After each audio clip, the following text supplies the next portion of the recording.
The stream is live. Yeah.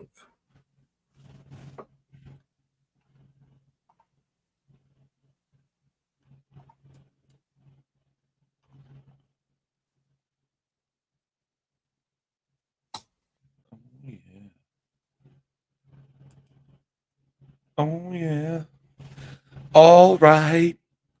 It's TTT, baby. We'll last all night. What's up, everybody? It's your boy, Riley Puddin Peters, coming to you live from a beautiful football world with the doctor, defensive backs quality control coach, Preston Rowe, the trash talk tailgate, and this is not an NFL pre-show. And honestly, we're gonna dig right into the fun stuff because man, oh man, this was a crazy, crazy week of college football. Definitely like there's some of these games in this week are some of the better games that I've gotten to enjoy in a while. Yeah. And I mean some big matchups. Obviously, the marquee matchup, we'll get to it in a little bit. The Ohio State Oregon matchup, an absolute banger of a game. Um, we had the Red River rivalry this week, which for one half maybe sucked, maybe didn't. That game is usually a banger. This year it was not. Yeah. And then of course, some other Penn State USC, that was one a lot of people were looking at. Yep. There's a lot of Ole games Miss going. LSU. Yeah. But I think the first game that we're going to get to for this game or for this slate of games is just go ahead and get one of the ass kickings out of the way. Number 10 Clemson versus Wake Forest. This is a game finally, hey, listen, back in the top 10. That's big for Clemson. We haven't been in the top 10 in a win it. Hey, we haven't been in the top 10 in a while. Like it's been a while since we've been in the top 10. Like, Okay. I mean, over a season and a half, I think. That sounds like rich people problems, Riley. That is rich people problems. But for a program that's supposed to compete for national championships, it is one of the biggest problems. Because if you're not in the top 10, then you're most likely not in the 12-team playoff. Then you're not in contention for a national championship, which means you're not doing your job. Okay. And I think, this was a great showing. Wake Forest, it's funny, the final score of this one is 49-14, and Wake Forest scored the first touchdown.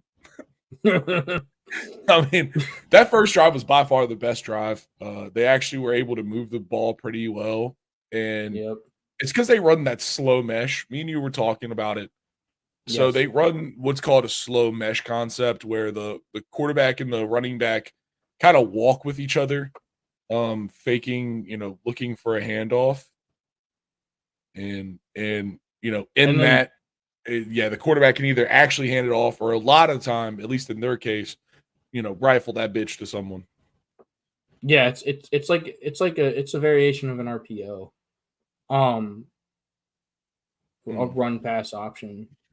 But the thing is like Clemson has the athletes that they can just blow that shit up in the backfield and it just throws everything off. Like Clemson's D linemen are some of the best in the country. Yeah, and honestly, like all facets of the ball, we were like our defense was playing tight. Our secondary gets out of there with, I believe, 2 interceptions, if not 3. I know they just showed one. Then we get Jake Brenningstool touchdown, the big tight end. Oh, never mind. That's right. It was a first and goal. They stopped him. Phil Maffa punches it in. Man, like just dominant football for Clemson. Like it was a very good game. This is a little bit more of the look, but this is a faster version of it. And like, dude, look at that pushback. Like this guy's the only dude doing anything successful. Like besides that, everyone else is literally a yard behind. And it's like, thank God he's got one lineman because that's all he needed was a yard. Like he's got one offensive lineman. If he needed any more than a yard, he'd been screwed. If the defensive lineman, and we talk about this a lot, if the defensive lineman can consistently reset the line of scrimmage 1 to 2 yards in the backfield, the offense is going to have a bad time. Yeah, no, I mean, The offensive line is losing. That is by for sure that is losing. Ooh, Drake Brennan School. Yeah. Cade Klubnik, kind of the big story of this game for me. 31 for 41, 309. 2 touchdowns, 3 touchdowns, Three 3 touchdowns. touchdowns. He threw 3 touchdowns. 3 touchdowns. We'll kick it in the game cast real quick. Boom, boom. Phil Maffa with 2 on the ground is big. Antonio Williams had a massive day. Jake Brenningstool, I know he was obviously the leader with numbers. Stellato also had a big game. He caught a nice one. Antonio Williams caught a touchdown and threw a touchdown. Yeah. He's the first person, the last person to do that in a game for Clemson. You probably wouldn't even be able to guess. The last person to do that in a game for Clemson, CJ Spiller. Is that serious? Like, are you serious? Yeah, that's 100% a fact. They talked about it during the game. Damn. CJ Spiller was the last person for Clemson to catch and to throw a touchdown in a single game. That's crazy. You know what's even crazier about that? What? You know who the running back coach for Clemson is? CJ Spiller. CJ Spiller. I did know that. Yeah. Yeah. That's fun. That's real fun. It all comes around. It's true. But yeah, I mean, man. The other thing that we need to point out is that Bryant Westco did not play. Like y'all's like big time true freshman receiver. There's a lot of insane true freshman receivers in college football this year. Bryant Westco is definitely one of them. But he was out, and Cade Klubnik still had a huge day. Here's a little bit. Here's that slow mesh, actually. Yeah. This one worked well for him. Missed tackle. I swear, this one and one play from earlier were the only ones that were successful. That was it. They tried this periodically. It was like, I think they say like on average they make it like 15% of their plays. Yeah. It's really like, how long could we hold on to the ball until someone just takes our head off? That's really, I feel like that's what they're doing. Like, this is just a big game of, can we stay alive? This Phil Maffa run was big. Why would you even try to like, if you're a DB and you see Phil Maffa running at you and you don't have good footing, don't try to tackle that man. Make a business decision. I mean, he was gashing, dude. The end of the half right here, he came in big. But let me go back over this. But yeah, like, I think the big story for this is really just Clemson showing up and doing what it has to do against these teams that are middle of the pack, whether it be an ACC team or not. We got to do the work. And I think this game, we really showed up. We really did the work. Put Wake Forest in all kinds of, like, they didn't know what to do, man. Damon Claiborne, their running back, is touted as one of the best running backs in the ACC consistently. We held him to 53 yards on 18 carries, 2.1 average. We, on the other hand, Phil Maffa, 19 carries, 108 yards, 5.7 average. Keith Adam Jr.'s, 2 touchdowns. Can't forget about it. Keith Adam Jr., son of Keith Adams. That's funny. Keith Adams, a pretty good Clemson player and an NFL player, is a running back as well. His son, he's a true freshman, hasn't played yet. This was the first game he was getting some snaps. He gets 6 carries for 36 yards and a touchdown. Cade Klubnik, always dangerous on his legs. Didn't score a rushing touchdown this game. Everybody's lucky. Honestly, I think one thing that was for me in this whole game that was real sick, lots of running back touches. I mean, obviously we have Phil Maffa, Keith Adams, true freshman, big runner. Jay Hayes down here, 2 carries, true freshman. Jarvis Green, true freshman. So that was good. Those seeing that. On the bottom, of course, TJ Moore. You talked about Bryant Westco being out. TJ Moore, he's one of the other of really talented freshman wide receivers. He has a good game. He really shows up. That man shows up in the blocking game. Edge blocking is, I mean, he is there. I feel like every time we're running a play on the edge, he's the wide receiver out there in charge of, sealing and creating a lane. And I mean, he just doesn't let us. I mean, he's always there, always being a big body, making it look easy. So it's it's very good to see all of these pieces starting to work together for Clemson as this season really picks up.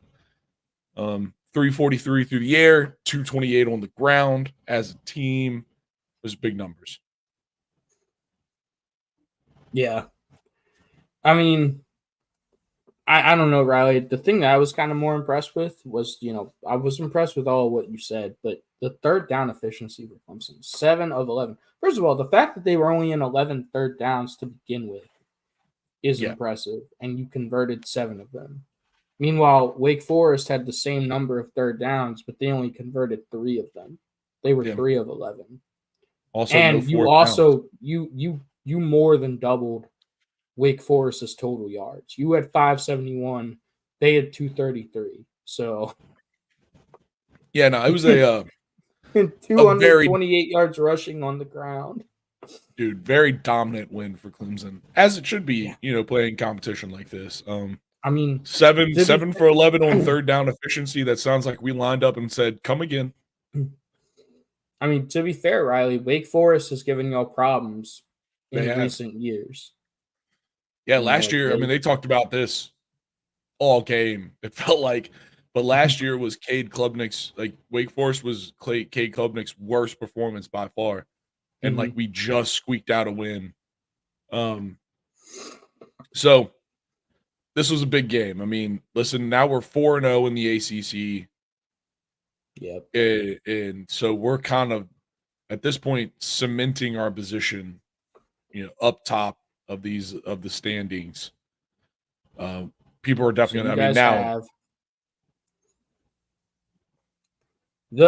mean, that's not a tough schedule, on the back end. So you guys are home for UVA next. Woo. Then you guys are home for Louisville. Then at Virginia Tech, at Pittsburgh. Pittsburgh ranks number 22 in the country, by the way. Pitt is undefeated. Then you guys play the Citadel because you guys are a bunch of pussies. And then you guys finish with South Carolina at home. So it's one of the great South Carolina rivalries. Oh, okay, whatever. You can't ignore the South Carolina rivalries. Sure. The Citadel.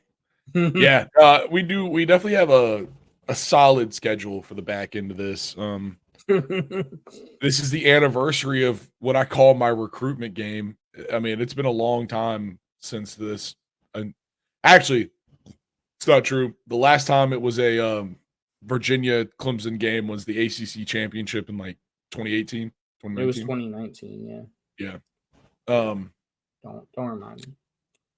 It's a great year. God, that was a great year. I went to that ACC championship game. That was a good one.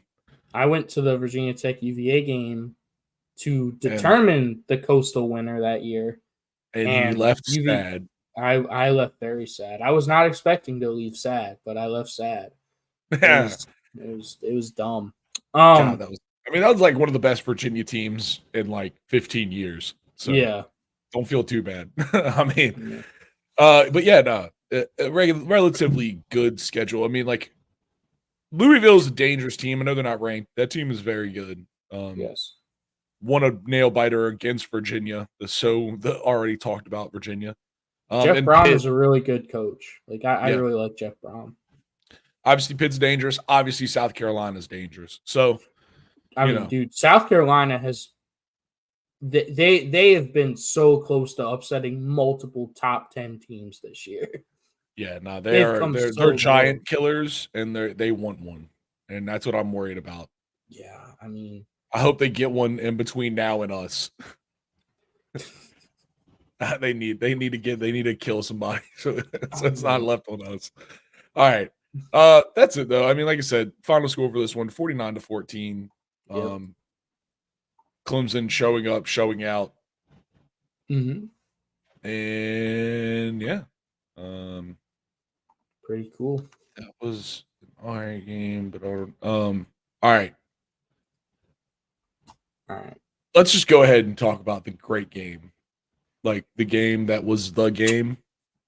Okay. Let's skip all the pageantry. Let's go right for it, man. Yeah, dude. Cal Pitt was a great game. Yeah, dude. Cal Pitt, one of the best games that we saw this year. We have Ohio State versus Oregon in the zoo, Austin Stadium. This was exactly what I wanted it to be. I mean, yeah, just the right amount of a lot of offense with some solid defense sprinkled in. I mean, this was a great game, but the ending left a bad taste in your mouth because it was just so dumb. Yeah. Well, this is a game that was also kind of wrought with mistakes and stupid this and stupid that. Like neither one of these teams played a very clean game, like a perfect game for sure. No one played a perfect game. But honestly, like, let's see. For Oregon, they had a blocked extra point that was almost taken back for the ever elusive 2-point return on an extra point. Yeah, dude. A missed field goal. I think Oregon also had a missed field goal at one point. It was just a lot. And for Oregon to get this win with like stuff like that just kind of proves how trash that ending was for Will Howard and Ryan Day. I mean, this dude's goofy face.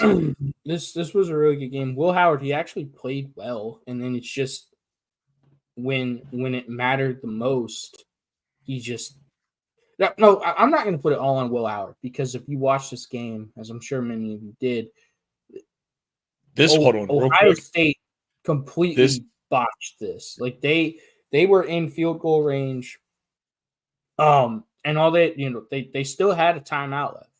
They were in field goal range to kick a potential game-winning field goal. It would have been a tough game-winning field goal, but at least with they an untested kicker. Yeah, with an untested kicker, and it's just then they throw the ball, and Jeremiah Smith gets an offensive pass interference penalty, which backs them up out of field goal range. And then on the next play, Will Howard literally trips over himself. Like he falls down in the pocket. Actually, on the offensive pass interference, you're forgetting the most important thing on that is that because it was against Ohio State and since it was a penalty for Oregon, the clock kept running.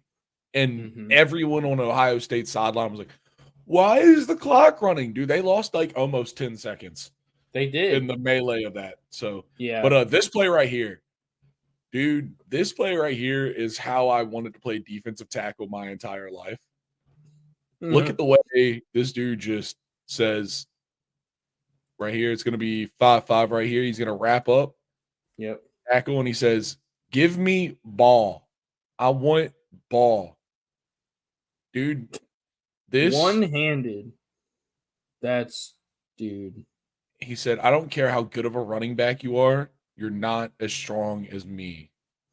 Dude, that, I mean, literally didn't even go for the tackle. I think he just grabbed the ball.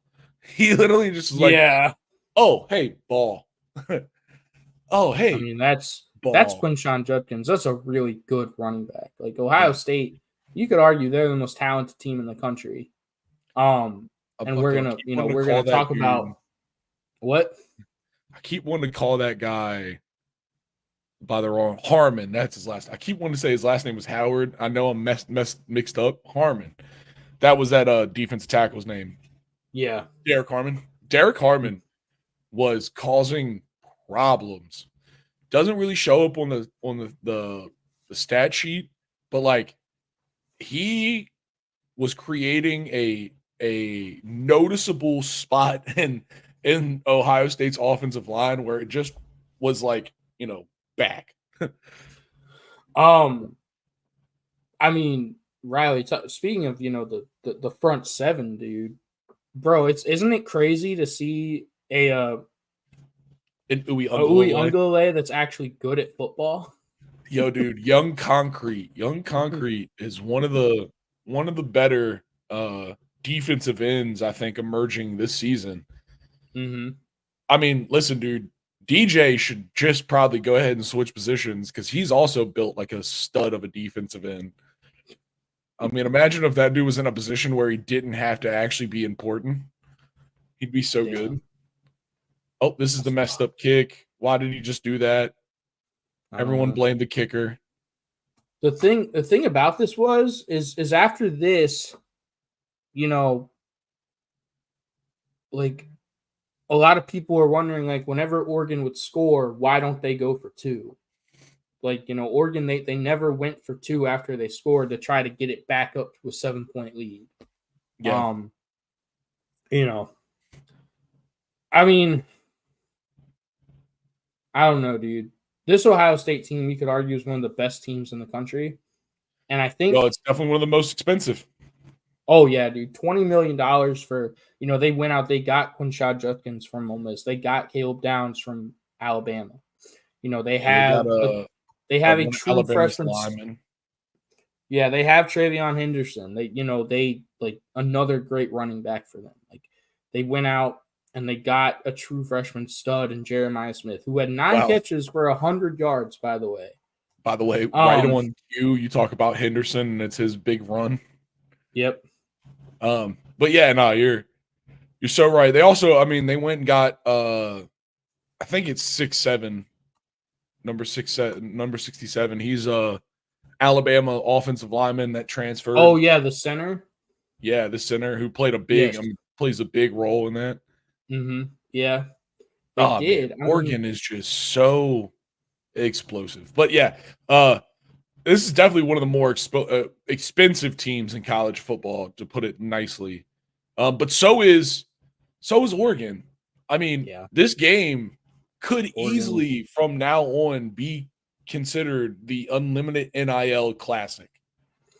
Yeah, Oregon has that Phil Knight fuck you money. Yeah, they got that. They got that all of Nike's bag, give it to me money. Yeah. And I mean, it's, listen, hey, what can you say, dude? If you got the Nike bag, I'd use it too. Dan Lanning's one of the happiest coaches in the country right now, dude. He doesn't care. No. I mean, the other thing, I was talking about it earlier. Ohio State, they completely botched this at the end of the game because they were in field goal range. They mismanaged the clock horribly. They went home with a timeout left. Dude, now what are they going to do with it? I don't know. Sucks. What? Well, you know what they could have done with it? If Will Howard went down quicker, they could have kicked a field goal. That's true. I mean, he could have literally just slid. He went full Dak Prescott, and you never go full Dak Prescott.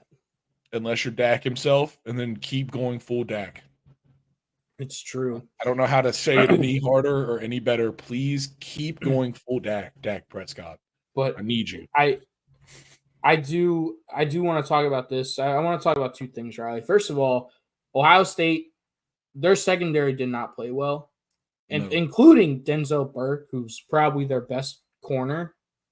A lot of people think he might be a first-round draft pick, but Oregon targeted Denzel Burke all game.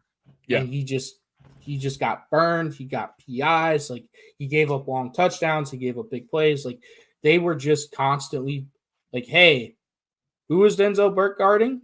We're going to throw it to him. And Dylan Gabriel played well, 23 of 34, 341 yards, 2 touchdowns, no picks.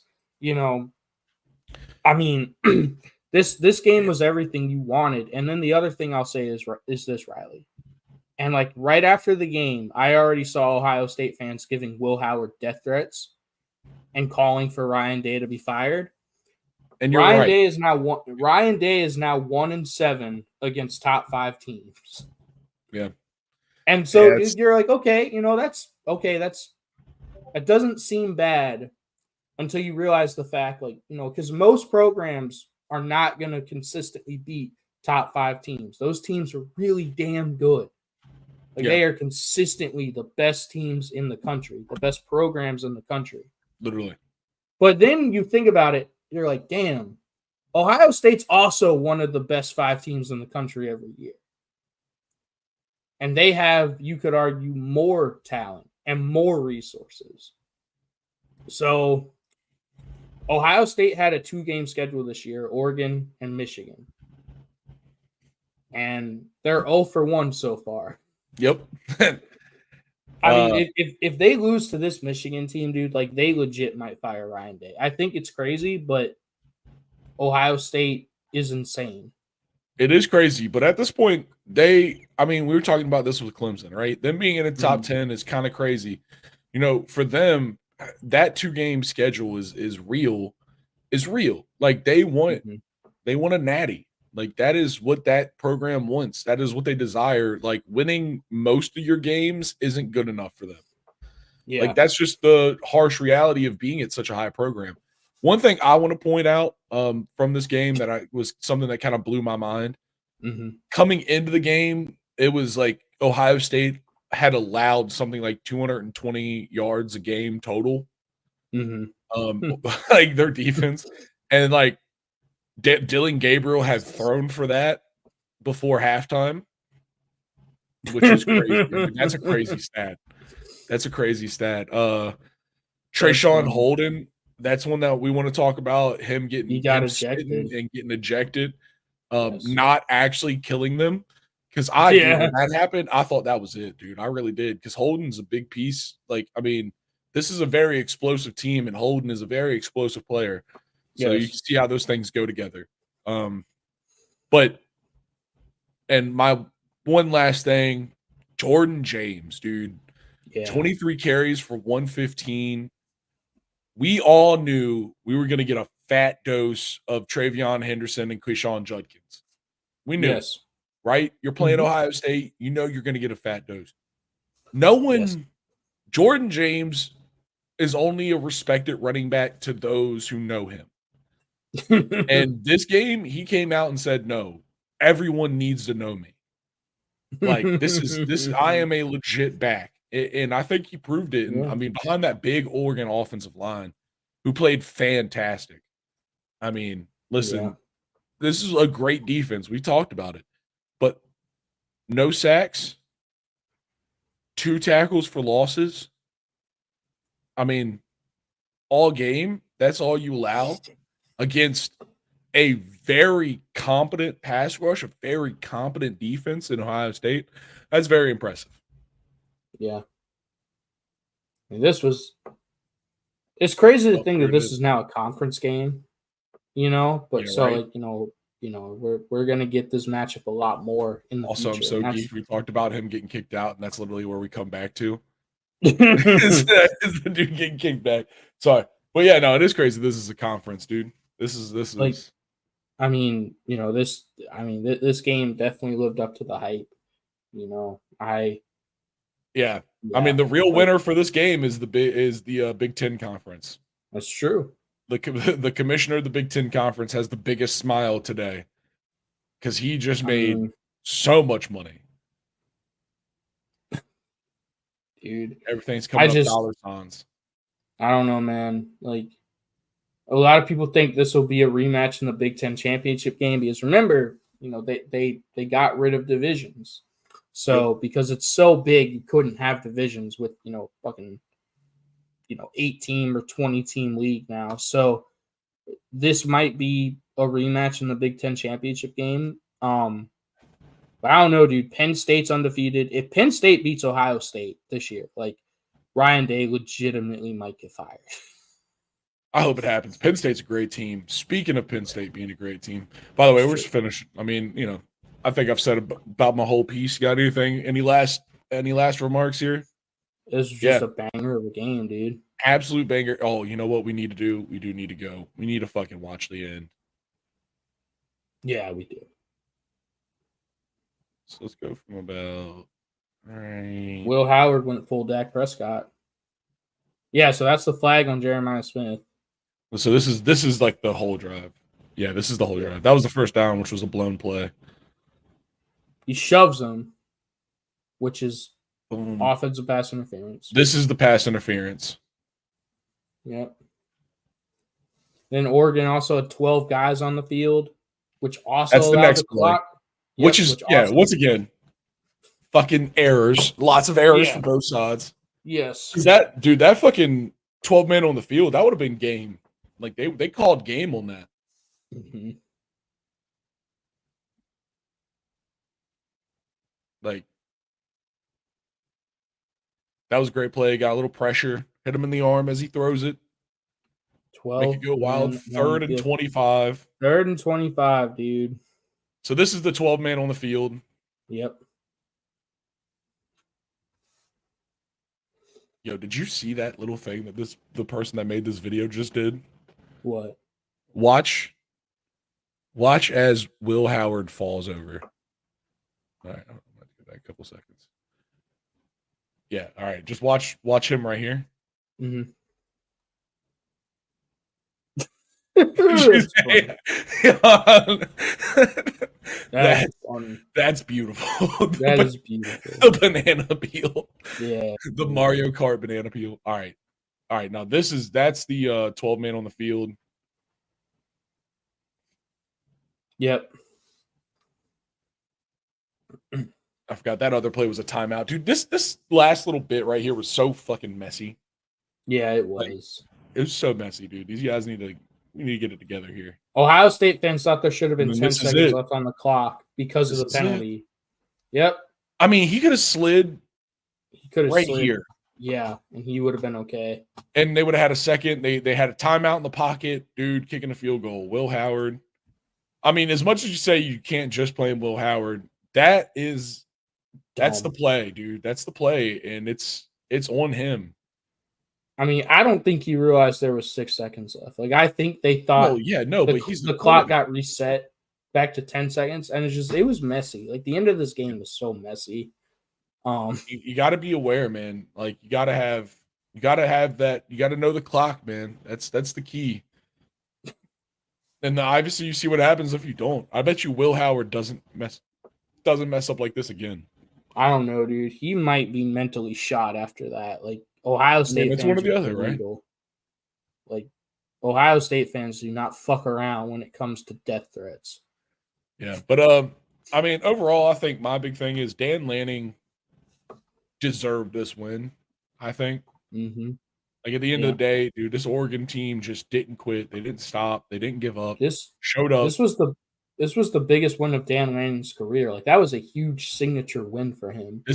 Dude. This is a signature win with a big old Phil Jackson swoosh. Like, this thing's that win probably came with some paycheck. You know what I'm saying? Mm-hmm. All right, let's keep going. Like you said, Penn State. That's a great team. Let's talk about them versus USC. Yeah. This was a crazy game because USC went up early, and I mean, we're all like, everyone's like, what is going to happen? They were down by 4. Penn State was down by 14 early in this game. Yeah, you know, and I mean, honestly, it got worse than that. At one point, I'm pretty sure, if I'm not mistaken, it was like, it was like 20 to 6 at one point. Yeah. 20 it's down by 14. Oh, it is down by 14. Damn. That does feel like a lot crazier when you read it 20 to 6 than down by 14. Hashtag CTE. It's okay. For sure. And Penn State, man, once again, proven that they are not a team that's going to give up. I mean, no. This is a very tough team.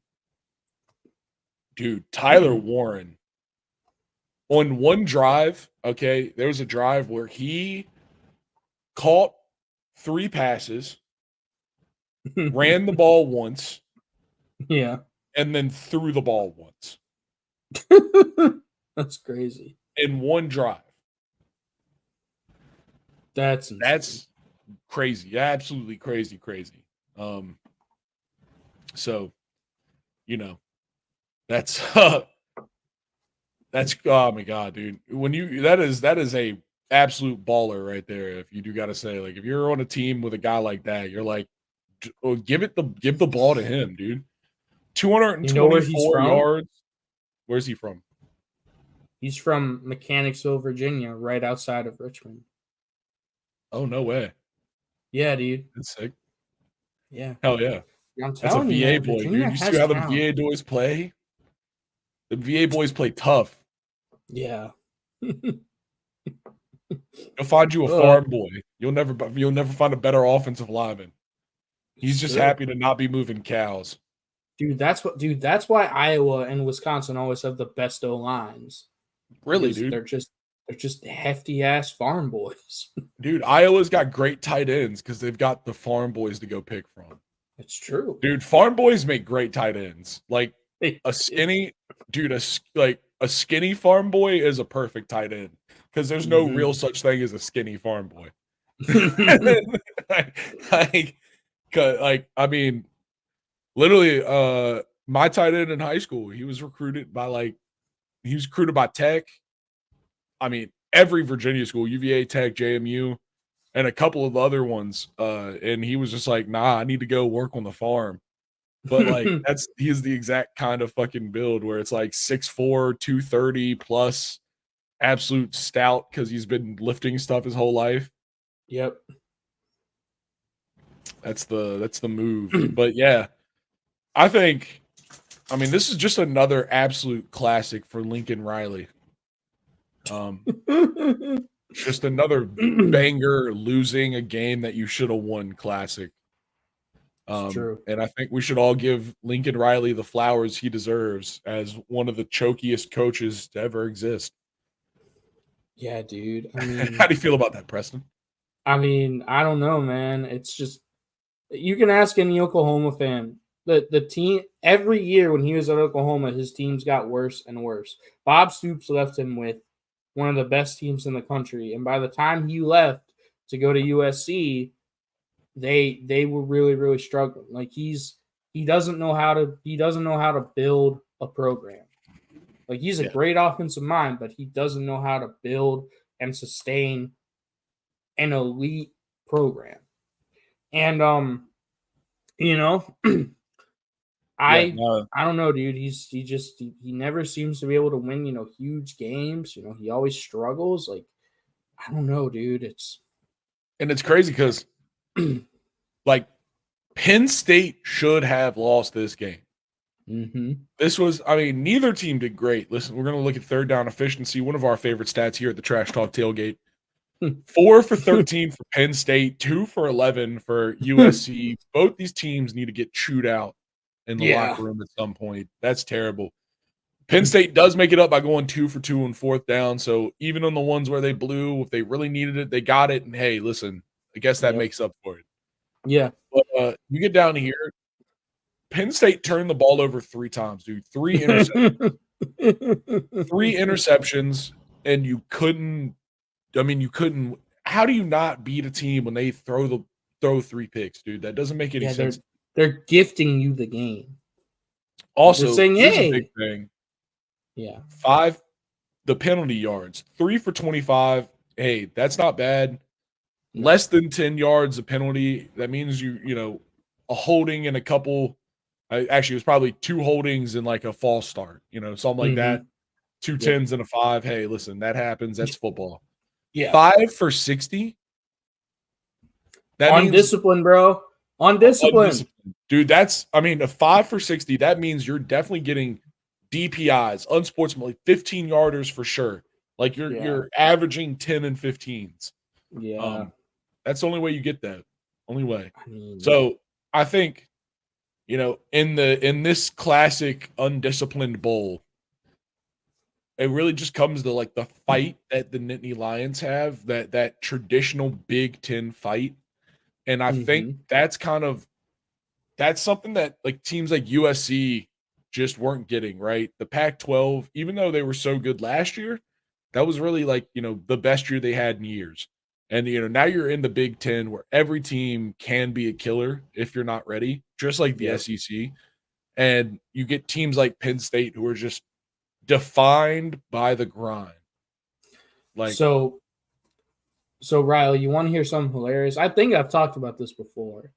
Yeah. So when Lincoln Riley was at Oklahoma, that's when Oklahoma and Texas announced that they were leaving the Big 12 and they were going to the SEC. And it was reported that Lincoln Riley was not happy about that. So he dipped. He went out to USC, had a few good years out there. And then USC, Oregon, Washington, and UCLA, they all decided to go out to the Big Ten. And Lincoln Riley was reportedly not happy about that. So he's a bitch, dude. He runs from tough competition because he knows his teams cannot consistently compete at the lines of scrimmage and being tough physical football teams that you have to be in order to consistently, compete for, national championships. Yeah, I think it's a Lincoln Riley problem at this point. Yeah, no, he has proven that his whole thing is that he just, oh my God, by the way, this fucking play right here, dude. Yeah, the trick play.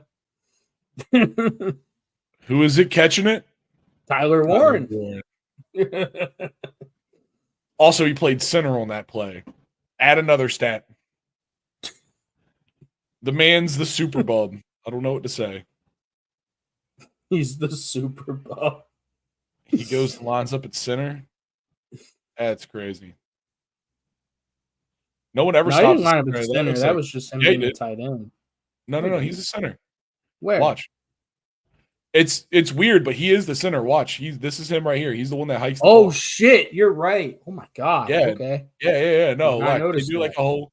All right. So they line up kind of normal, and then they do a whole funky motion. Yeah. Watch the whole thing. So they line up like that. That's a whole shift. Like that's a shift. Boom. And then he sneaks onto the line right there. And then they probably think he's ineligible. Boom. He hikes it. Damn. That's crazy. Isn't that wild? That's the play I want draw up for me. Draw that play for me.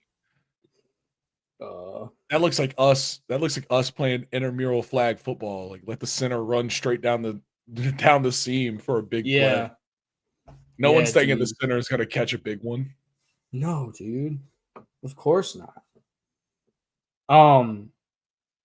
There he is again. Rumbling, bumbling, stumbling. Yeah, man. I really don't have much more. The ending of this one, even though it was an overtime ending, wasn't crazy spectacular. It's really just a little bit more Lincoln Riley malpractice. I mean, it's just dog. Like it's like you said, Riley. You win the turnover battle 3-1, and yet Penn State takes you to overtime and then they win. Like that's I don't know, man. Like you have to give Penn State credit because this Penn State looks different. Like they look different. They look like they have a different swagger than other Penn State teams. Now we'll see how they, do against Ohio State. But I mean, look at this missed kick. Yeah, dude. All of USC's dreams just wide left. Wide left on red. Dude, did you see after the game the Penn State player trying to wave the flag and stamp it on the logo? No, I missed that. And dude, James Franklin fucking took it from him. Said no, we're not doing that. I don't know if you can find it, but we can't go full Baker. Nah, dude, you can't go full Baker. Go see if you can find it. Yeah, real quick. Yeah, just type in James Franklin flag. It should come up.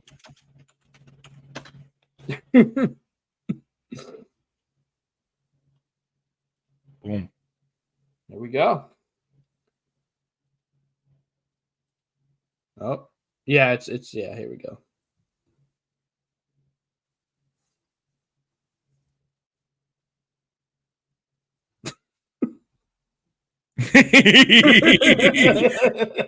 So we're not doing that shit. Oh my god, bro. In honor of Baker. Dude, Baker had a rough day. Baker had a rough day yesterday. So I guess we'll go talk about that game next. Yeah, let's talk Texas, about it. Oklahoma. Yep. Yeah, why is that one? The TTT is the master of segues.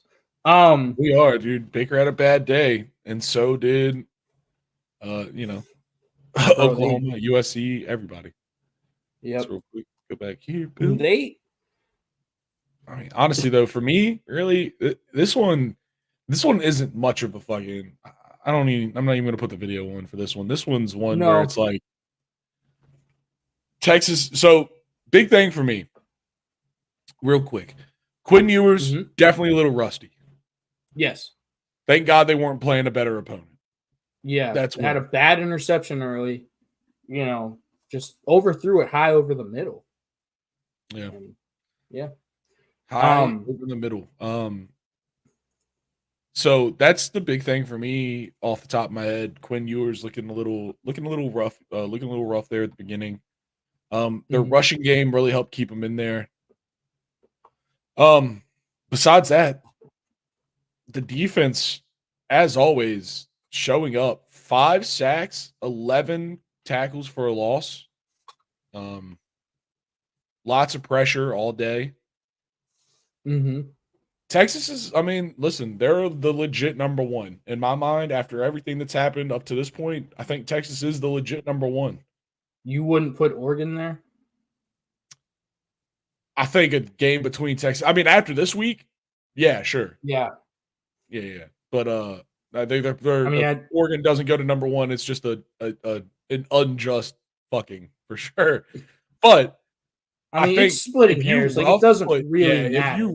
If you rough put Oregon versus Texas, I don't know, man. Especially if Quinn Ewers isn't rusty like he was in this game. Like if you got a good Quinn Ewers, like we saw at the beginning of the season, like that guy. Yeah, I don't know, man. I don't know because Texas is pretty legit, dude. They control both sides of the line of scrimmage.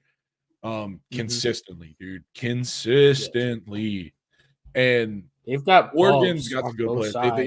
I was about to say Oregon's got some bubs, but Texas just feels like even after losing some, amazing bubs to the draft last season, like they still show up with bubs. Yeah. As much as we like to talk crap about Sark around here, the man is allowed himself the privilege of being deep with the bubs. It's true. I just feel like Oklahoma's just been really, really snake bit this year. Dude, they've been decimated by injuries. All their receivers are hurt. Most of their offensive linemen are hurt. Like, they've just been snake bit like a motherfucker. And here's the thing, dude. Like, their defense is still really good. It's a Brett Venables coach defense. Their offense just cannot give them anything. Yeah, no, their defense keeps them in games, but against a team like Texas, it's just hard, dude. Like you're taking haymakers with nothing to keep. Like, if you think about football like a boxer, the classic analogy, one hand is offense, the other hand is defense. One's always hidden and the other one's got to protect. But Oklahoma's only playing with one arm, dude. Yeah, dude. They're hitting with their one, but they've got nothing to keep their face safe. So they're hitting, but they're just boom, like, and a team like Texas, I think they're gonna pickle on that every chance they get. Did you see what they did with the Baker Mayfield jersey? That's why I said Baker had a rough day. Yeah, Ned, they planted a flag into his jersey, right? Yeah, and then they ripped it up. Like they had a Baker Mayfield Oklahoma jersey. Yeah, someone tried to plant a flag in the jersey, I swear. Someone tried to put a flag in the jersey. They were talking about it on the broadcast. Okay. I got you. They said that they were ripping it up, and then they were like, "And someone even tried to put a flag in it." Maybe that was just them making a joke. If that is just them making a joke, that's classic because that's great.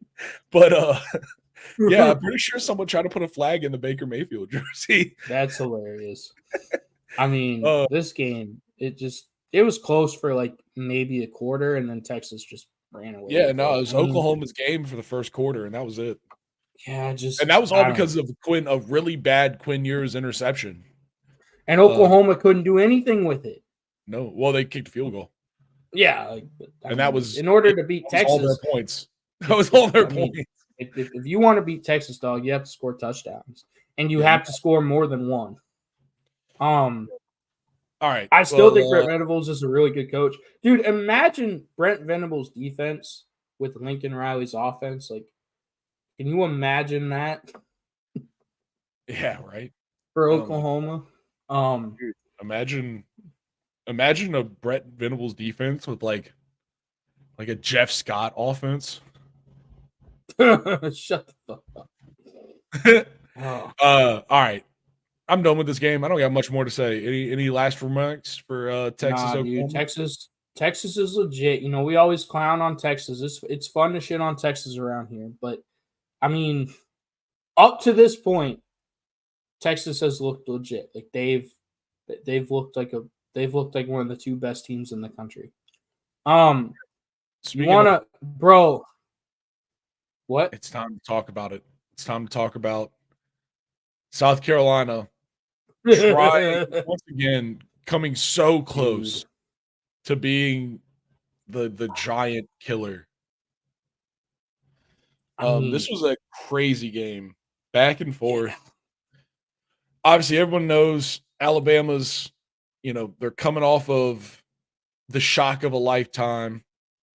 And this was their rebound game, their response game. At home. Sketchy. Yeah. Yeah. At home versus South Carolina. Beamer Ball Jr. shows up to play this game. I think that's something big. He's a good coach, dude. He's just at South Carolina. It's hard to win at South Carolina. Yeah. I mean, consistently. And, he's only been there for a few years. There's a lot of recruiting that he's going to have to catch up with. That's the problem with trying to win in the SEC is if you come in and you take a hold of one of those programs that isn't Alabama, Georgia, like one of the already top of the line programs, you've got to catch up. It's like this thing where you're so behind on recruiting just already. Yeah. They have recruited well. Like, dude, they have one of the best defensive lines in the country. No, they definitely recruit well, but they're just behind an 8-ball. Yeah. Like it's crazy. Like one of the craziest things about the SEC is like Auburn will have like not to bring up Auburn, but like Auburn will consistently have like, the number like 6 recruiting class in the country. Yeah. But it's the number 5 recruiting class in the SEC.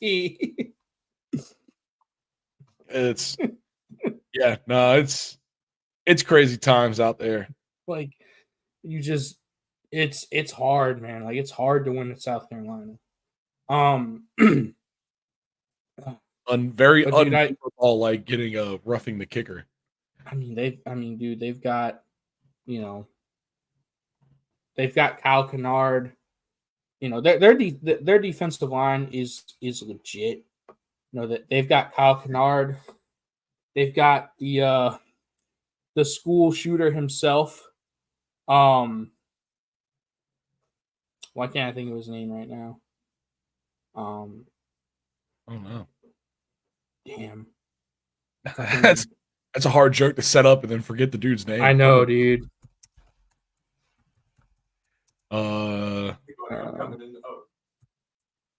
Here's the list. Oh no, what are you looking for?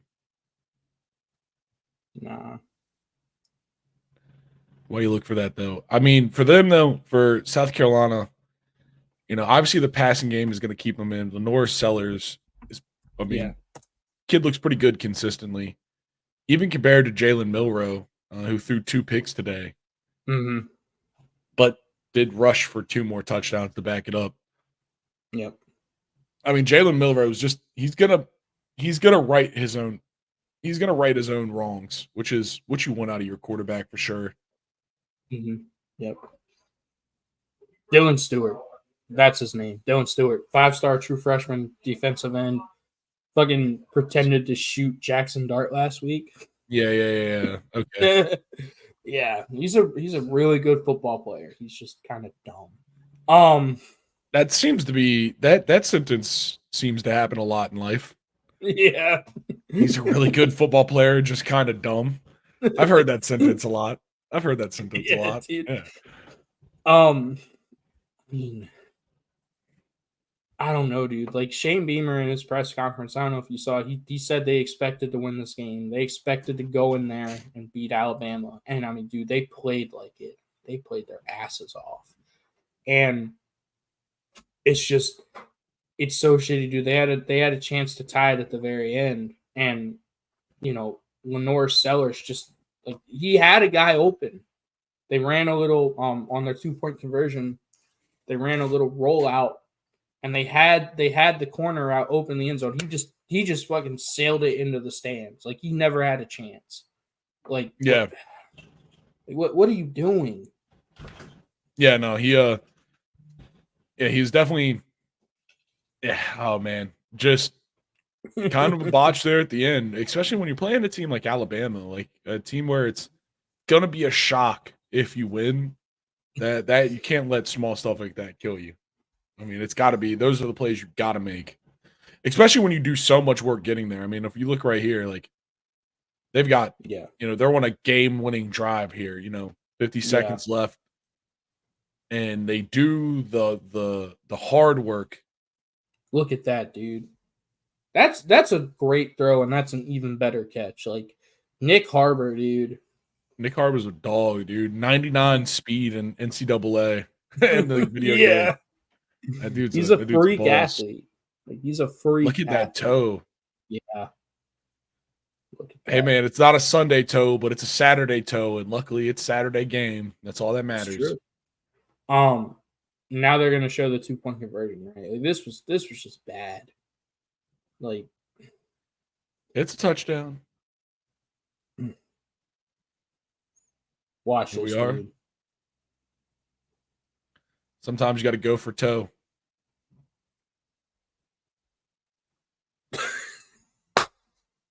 All of that effort.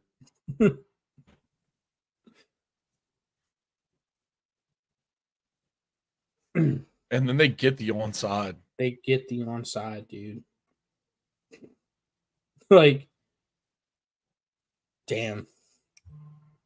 Alabama fans were screaming at that moment. Nick Saban wouldn't have let that happen. Dude, Alabama fans that's such a crazy onside kick, too. Yeah. What the fuck was that?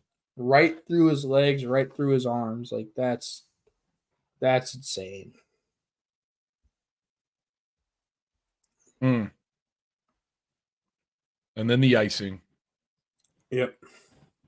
Yeah, I mean, this was a great game, though, overall. Alabama needed a bounce-back game, especially in the SEC Conference. That makes it a little bit better. Let's see. Solid for them. Riley. Yo. I'm just saying, dude. They're going to get somebody. Yeah, they're going to get there. South Carolina has been so close to getting a couple people. LSU, Ole Miss. I mean, they really didn't. They weren't that close to getting Ole Miss, but they've got Oklahoma next week, Texas A&M the week after that, at Vandy, and then they're definitely going to lose to Vandy. No one's beating Vandy. Missouri, they could get Missouri. I know you're worried about Clemson. I am worried about them coming to Clemson, but realistically. So Texas A&M is a big one because right now, I mean, if you look over here, number 1 in the SEC, pretty comfortably with that 3-0 in the conference. That could be a big like that's if I'm South Carolina, Oklahoma's a team you can beat. I don't think that's that crazy of a game. They could definitely beat them. I think this Texas A&M game, in that game. Yeah, Texas A&M game though. Like that's one where that's a giant killer that they could walk away with, especially if Texas A&M keeps winning. Yeah. I mean, dude, just like all right. Yeah, dude. Moving I know on, you're worried about that Clemson South Carolina game. Yeah, dude. Yeah, there was another banger that we got to talk about though. Does it happen to be Ole Miss versus LSU? It does happen to be that. Yeah. This is another, I mean, an absolute banger in the SEC. There it is. That's what I was looking for. There's bangers in the SEC every single week, dude. Of course, when you got a conference so deep, every week there isn't great games, and someone's scheduling it terribly. Hey, Riley, I just want to point out something. Yeah. When we did our preseason, like predictions or whatever, you were really high on Ole Miss, and I warned you. I was like, Ole Miss, they'll beat the people they're supposed to, but they never beat people they're not supposed to. They never beat teams that are above their weight class. This is true. And this is another example of Ole Miss shitting themselves and not being able to get to go into Death Valley. It's hard to go into Death Valley, but they still couldn't get the win. Like they had it, dude, and they couldn't do it. I mean, what do you think the Ole Miss problem is right now?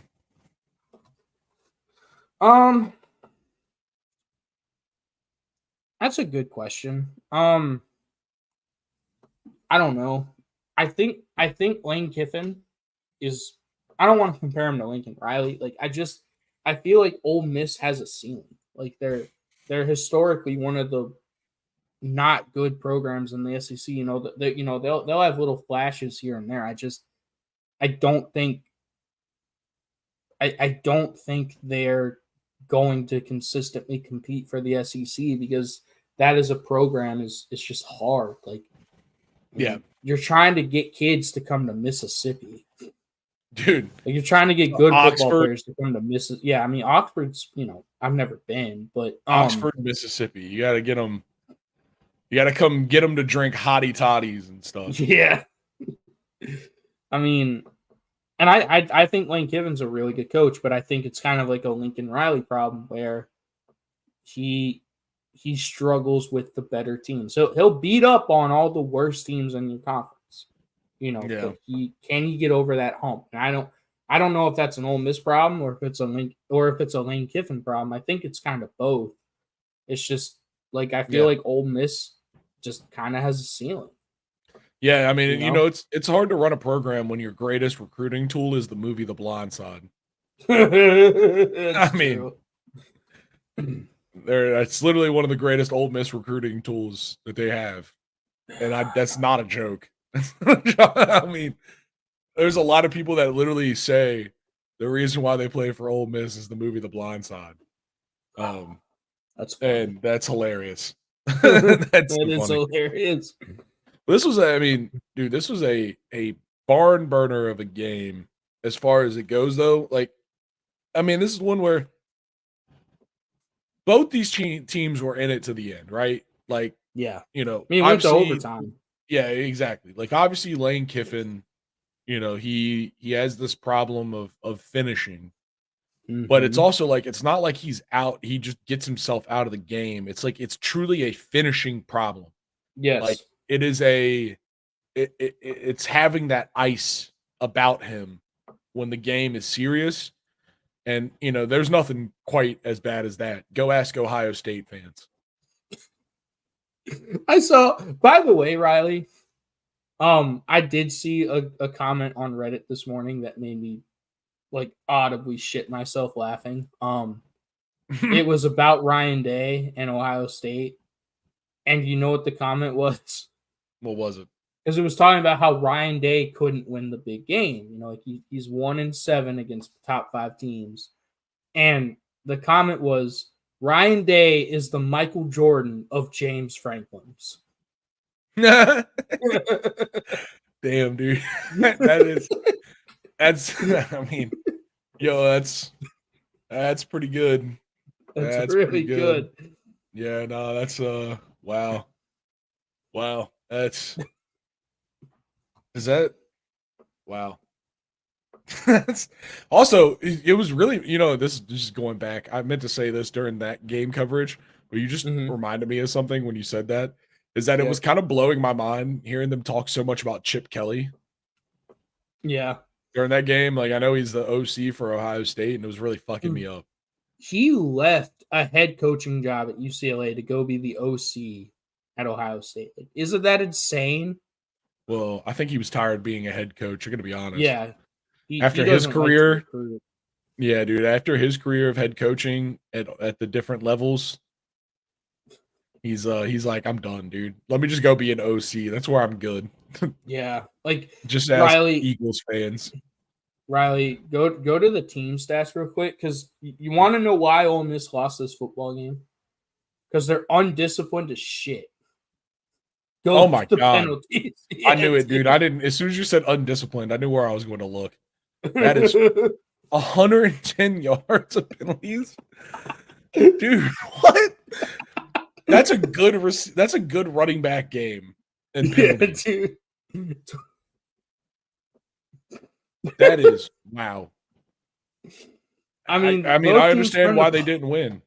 Yeah, both teams turned the ball over 2 times. Like, these 2 teams, like you said, dude, like they're pretty evenly matched, and it's just if you're consistently doing dumb penalties, like, yeah, that's gonna lose you games. Like, you cannot be that undisciplined. Wow, dude, that's crazy. That's insane. I mean, and the whole game, it felt like every shot that one team took, the other team got back. It was just rotating cycle of punch counter punch. Yep. And at the end of it, I mean, Death Valley is this Death Valley is a hard place to play. Any Death Valley is they are the real Death Valley. The real almost lost in overtime Death Valley. I mean, Riley, like LSU, like if you look at their penalties, they didn't play well either. They had 6 for 45. They're like, oh, yeah. That's pretty bad. But then you compare it to what Ole Miss did. But honestly, 6 for 45 is bad, but that means it's all 5-yarders.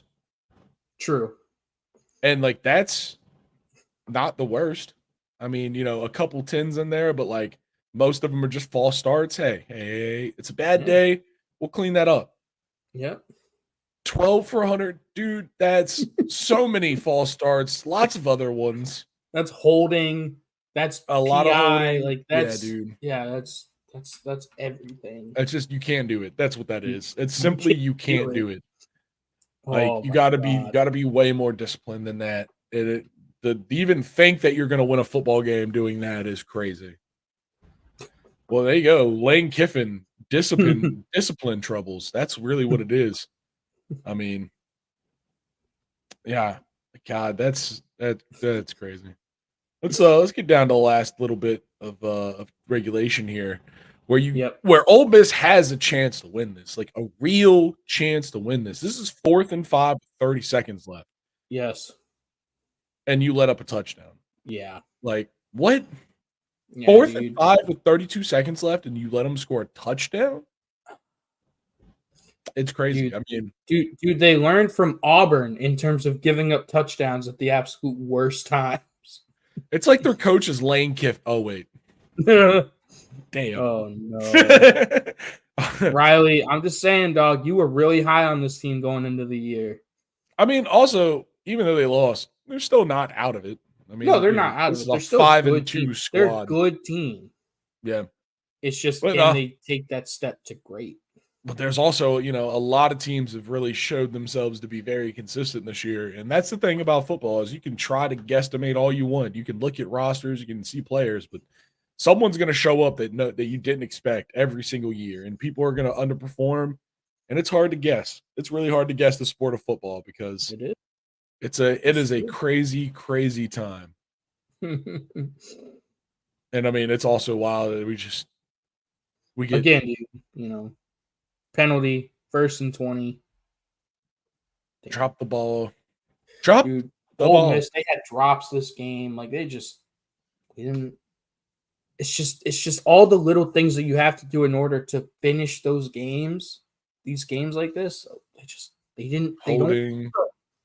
2nd and 25. You have to catch the ball. Like, damn, that should have been picked. This just feels A shit show. Dude, it's 3rd and 25. They got another penalty. Oh, dude, almost 2 picks in a row. bro. God, this is almost hard to watch, dude. This is painful. Know. Like, thank God they have a crazy kicker. Oh. I mean, they didn't even win, but thank God they have a crazy kicker. Boom, put that one up. And then, Garrett Nussmeier. The Nussy. The Nussy dude. The Nussy himself. Nussy, not afraid. Yes. They're gonna show it. Wow, that was a slow motion shot of that ball going through right there. Oh, dude, Jesus. The pump fake. Wow. The DB fell down. Yo, he almost went and threw it into the crowd. I was like, no. Lacy, dog. I mean, this is a heartbreaking loss if you're an Ole Miss fan. Like, heartbreaking. A wild game if you're an LSU fan. Yeah. God, imagine how loud it was in that moment, right? Imagine how crazy that shit is. Okay, Riley, I have a question for you. Because a lot of stadiums seem to be doing this. How do you feel about like the stadium like dimming the lights and like kind of like, you know what I mean? Like like the light effects. I mean, yeah, like listen, the light effects. It's all part of the show. That's you true. Know? It's all there to create an atmosphere. People will enjoy. I mean, it's but at that point, it's almost an EDM concert more than it is a college football contest. Yeah. But at the same time, it is sick. Cool effects. Mm-hmm. No. Someone definitely punched a lady while those lights were down, though. Yeah. Tell me I'm wrong. Tell me someone didn't punch a lady while those lights were down. You're not wrong. All right. Any last words for LSU Ole Miss? You just can't be that undisciplined and expect to beat good football teams. That's true. It's true. All right. I mean, real quick, let's break down just some of the other scores that we didn't get to as full games. Bro, did you watch the Florida-Tennessee game? I watched the end of it. Okay. Florida, they had this game won. They just blew it. They did. They blew it. But Tennessee, man, it's a good squad. It's a squad that's hard to put away. So 3 rushing touchdowns for Samson. Like, that's a big day. 112 yards and 3 touchdowns. You can't. I mean, that's a big day. Big day. Yeah. I mean, Tennessee. Big day out of Squirrel White. Yeah, dude. Squirrel White, man. I just want to say that. 5 catches, 71 yards. He didn't even have that big of a game. Nico Iamaleau, he did not play well. 60 and 26, 169 yards, and he also threw an interception. Like, definitely looking like a young quarterback. Freshman. Well, yeah, he's a sophomore, but yeah. Is he? I thought he's a true. Oh yeah, he's a redshirt, right? He redshirted. Yeah. And I mean, he might as well be a freshman. Yeah. And he's a first-year starter. Yeah, but it was one of those games where it's like, only because Tennessee won, this game doesn't really matter. I mean, dude, we talked about it before. You can laugh and make fun of Florida. It's fun to laugh and point at Florida's schedule. So they now have Kentucky, number 5 Georgia, number 1 Texas, number 13 LSU, number 9 Ole Miss, and Florida State, who we know is a dumpster fire. But dude, that stretch of 4 games is insane. That's oh my God, that's a brutal walk right there that old Florida, the Gators are gonna have to make. And I mean, the good news is they get the swamp for most of it. Yeah, and that's the only good news. That's it. Yeah, they're at Texas. All the other ones are at home. Yep. Dude, like, this is. I mean, they've had a long season, dude. This is a long season. Yeah, they definitely. Wow, they've got a hard week. Hard schedule. Hard schedule. We knew that coming in though. Yeah. Riley. Yeah. I think you're gonna like this a lot. Yeah. Because it's that there are some surprise undefeated teams. Pitt is undefeated. They just beat Cal. Yeah. That was a close game as well. Just beat Cal. Yeah. Let me find it. We also Boise State running back, the Heisman. Ashton Jeanty. Yeah, he's crazy. Yes, he's insane. Like it's actually crazy how good he is. Yeah, he stands in the backfield like Michael Myers waiting to kill somebody. Yeah, dude. So another surprise team is Indiana, dude. Indiana's 6-0. Yeah, dude. Kurt Signetti, dude. We talked about him last week. We're gonna keep talking about him. Yep. I'm sorry. They were on bye this week, but they go to Nebraska next week. Nebraska's 5-1. That'll be a huge game. Like that. I mean, that's gonna be there's a real chance Indiana could be 10-0 when they play Ohio State. I'm not saying it's gonna happen, but there's a real chance. If they keep playing like they are, there's a real chance. Fighting chance. Yeah, dude. Let's talk about Mississippi State, Georgia real quick. This is one where Mississippi State was fighting, but even with a little bit of rough looking, like Georgia they're dominant. They're a dominant squad. Carson Beck threw for 459. I mean, that's legit video game numbers. The team as a whole ran for 150. Once again, video game numbers. Number 11, Smith for Georgia, is a play maker. Arian Smith is a baller, dude. I mean, I feel like this team, people talk about a lot with it when it comes to this Georgia team. Obviously, they're packed to the gills with talent. Arian Smith is so fast. Like he'll catch an edge and you just can't stop him. It's crazy. Nope. Let's watch this touchdown.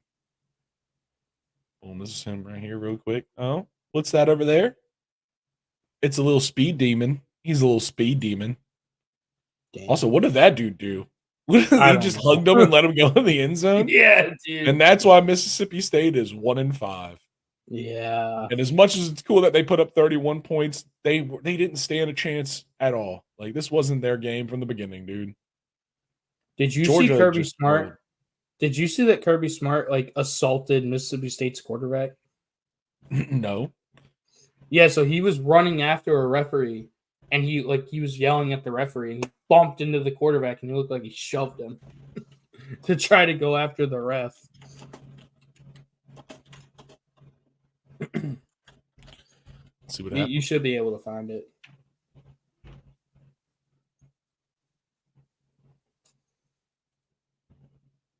Think you Reddit? Dude, that's where I found it. I found all my shit on Reddit.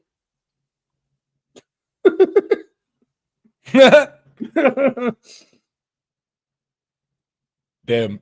Honestly, it's almost like just the way he kind of bumped him, it's almost like it's he thought it was his own guy. Yeah. He's like, get out of the way real quick. Ref, what are you doing? I mean, dude, I can speak from experience. Like, whenever you're in the moment, you are just tunnel vision, 100%. Yeah. It's just the only thing that matters is you screaming at this referee. It's really hard to explain. But yeah, dude, Georgia kicks a butt, 41-31, walks out. Yep, that's a big win for them. They're trying to bounce back from their loss to Alabama a couple weeks ago. Yep. Hey, let's see. Notre Dame smacked Stanford, but at this point, what else are you expecting from the trees? Their schedule is so chalked. They've got to do so much traveling, dude. I feel bad for them and Cal, dude. I feel like Cal's a team that's doing the best they can with also the same kind of just being screwed by schedule. I mean, dude, that jet lag is insane. It's real, dude. It's real. When you're traveling almost 10,000 miles in a season, dude, you're going to feel that. Kansas State, Colorado. This was a game that was back and forth to the very end. Yes. Kansas State pulls it out on a quick one. We always said Boise Colorado, State. they almost came on their backs. They damn near did. Kansas State iced it in the very, very end, and that's a great win. Missouri, for some reason, playing at UMass. Yeah, it's why? At UMass? Why would you do in the middle that? of the Why? season? 45-3 butt kicking. They needed that one. They've been hurting. Yep. Purdue, Illinois. This game was crazy. This game was wild. For no reason. No one cares about either. I mean, Illinois is 5-1, sure, but like Purdue, Illinois, they did not need to show up and go this hard on a random, on a random Saturday in October. Yep. That's about it for the top 25. All right, we got 10 minutes left. We got to do it real quick. Time, dude. It's time. Riley. While we're here, real quick, let's check on. I hate to tell you this, man. Yeah. Trevor Lawrence is no longer undefeated in London. They lost. They lost to the Bears, dude. Bro, you lost to Caleb Williams and the Bears. Like, how down bad are the Jaguars, bro? Very down bad. Very, very down bad. I heard. I mean, we talked about it, big dude. Game though. The Jaguars' defense made Caleb Williams look good. That's how bad the Jaguars' defense is. I mean, listen, dude, it's all right. They can burn it down. My regular team has been showing up this year. But real quick, we got to go fast. Cardinals, Packers. Who are you thinking? Ooh, Cardinals, Packers. Where's the game? In Green Bay. I'll give that. Sorry, I'll give that from now on. Oh no, I have it up now. It's cool. Damn, dude, that's tough. That's a tough one. I think yeah. Ooh, okay, I'm gonna go. I'm gonna quick. Honestly, I'm feeling the Packers for this one. I mean, in Lambeau in October, this is a team that's kind of been trying to find their footing, and I think they finally got a little bit of something. So I think this is a game where they can roll. I mean, I don't know, man. I feel like the Cardinals maybe have something special. Like Kyler Murray's been playing really, really well this year. I know no one really talks about it because he plays for the Cardinals, but they're also 2-3. I kind of like the Cardinals to go in there and beat the Packers. All right. Colts, Titans in Nashville at Nissan. Oh, dude. Anthony Richardson is out. Give me the Colts. Yeah, absolutely. Joe Flacco, Colts all day. Yes. Joe Flacco. Texans, Patriots in Foxborough. Drake May, his first career start, dude. I mean, it's not going to matter. The Texans are going to go in there. I think they're going to roll. Yeah. Listen, dude, there's one thing I believe in. It's new quarterback cheese. Something's different whenever you switch it up. I'm going to go with the Patriots for a surprise. Ooh, okay. All right. There's always, dude, new quarterback cheese is real. It's true. Buccaneers versus Saints. It's in New Orleans. I know you're high on the Buccaneers, but I don't know, not this week. Yeah, I think not this week, dude. The Saints, they had a great start the season. They've kind of, picked up the phone because they were getting a phone call from the trash society. They need to hang it up and get back to how they were playing previously. We'll see if they can do that. Riley? Yeah? Do you know why I'm so high on the Saints this week? Why? I've been messaging you about this. I know. I'm trying to set you up to have a good reveal. Okay, I thought you legitimately did not know. No, I didn't. I was trying to give you the best. I'm trying to give you your cinematic moment. Riley, the Saints are starting a rookie quarterback this year. A rookie? A rookie, dude. And his name is Spencer Rattler. The Rattling Bog. I am so high on him, dude. I thought he was the best quarterback coming into this draft. Not Caleb Williams, not Drake May, especially not Bo Nix. It's Spencer Rattler. Jaden Daniels. This Riley, ask Clemson how Spencer Rattler plays. Yeah, right. Yeah. I mean, ask Tennessee, ask Georgia. Like this man had no talent at South Carolina, and he consistently put up numbers with a dog shit offensive line. Dude, I think the Saints are going to win this game. You talk about new quarterback cheese, dude.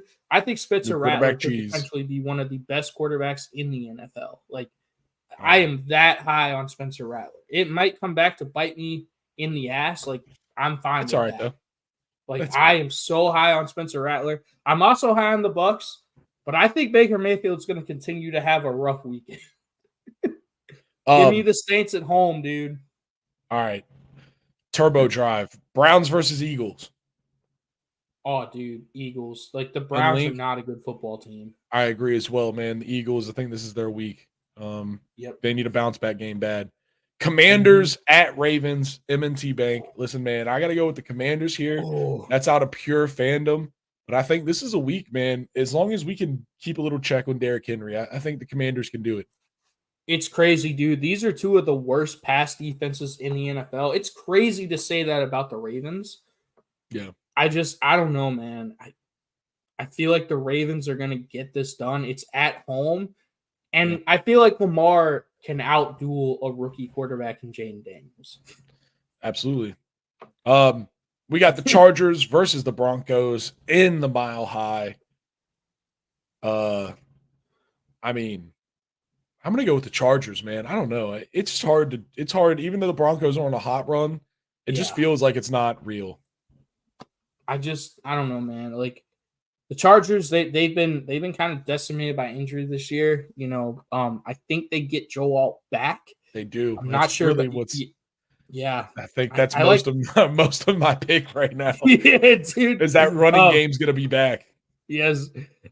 With J.K. Dobbins and Jim Harbaugh, I think is one of the best coaches in football. Period. And it's just, I like the Chargers, man. And he's stealing them. To go on the road, you need a great run game and a great defense, and the Chargers have that. So, all right, yep, double charger on that one. All right, we got the Steelers versus the Raiders at Allegiant. I'm gonna take the Steelers. I mean, I think it's a pretty safe Steelers pick. You agree? Yeah, dude. The Raiders, Michael Mayer's not going to play. Devontae Adams is still hurt. He wants to trade. Like the Raiders, they're not a good football team right now. I like the Steelers. All right, we got the Lions at the Cowboys. AT&T. I'm taking the Lions. You know me. I'm never going to go for the Cowboys. This is the revenge game of last year when the Lions got screwed by a referee. Dude, the